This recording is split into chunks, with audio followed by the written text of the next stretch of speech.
Prince Cinders by Babette Cole.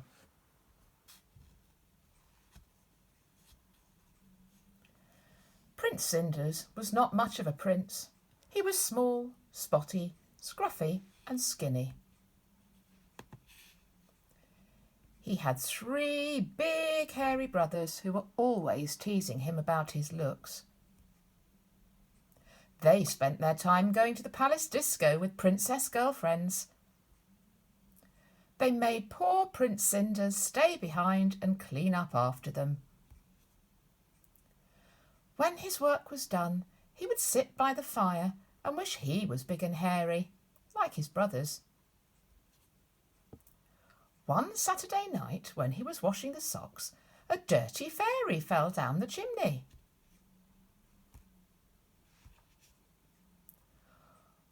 "All your wishes shall be granted," cried the fairy. "Ziz, ziz, boom, tic-tac-ta, this empty can shall be a car. Biff, bang, bong, bo, bo, bo, to the disco you shall go." "Oh, that can't be right," said the fairy. "Toe of rat and eye of newt, your rags will turn into a suit." "Crumbs," thought the fairy.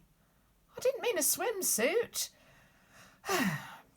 "Your greatest wish I'll grant to you. You shall be big and hairy too." Prince Cinders got big and hairy all right. "Rats," said the fairy. "Wrong again. But I'm sure it all wears off at midnight." Prince Cinders didn't know he was a big hairy monkey, because that's the kind of spell it was. He thought he looked pretty good. So off he went to the disco. The car was too small to drive, but he made the best of it. When he arrived at the Royal Rave-Up, he was too big to fit through the door. He decided to take the bus home. A pretty princess was waiting at the bus stop. "Eee!" "When's the next bus?" he grunted.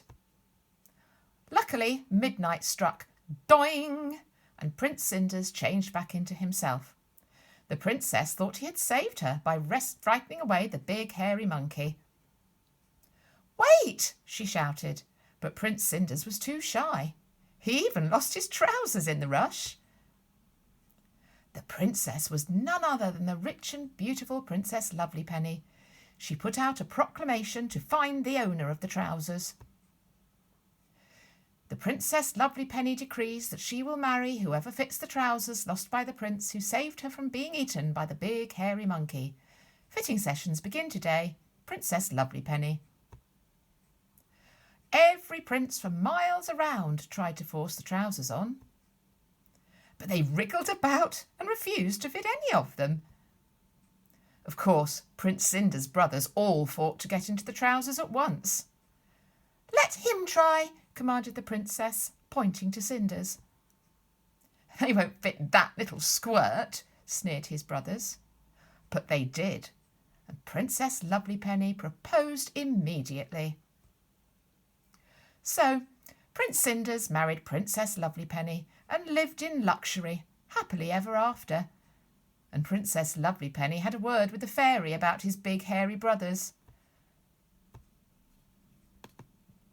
whom she turned into house fairies, and they flitted around the palace, doing the housework forever and ever, which I think served them right. Now, a few things to think about. What other story does this remind you of? What things are the same? What things are different? What words would you use to describe Prince Cinders, his brothers, and the fairy? What's your favourite part of the story and why? My favourite part is when the fairy tries all the spells and they go wrong. I think she needs to go back to spell school. Maybe you agree. Bye-bye.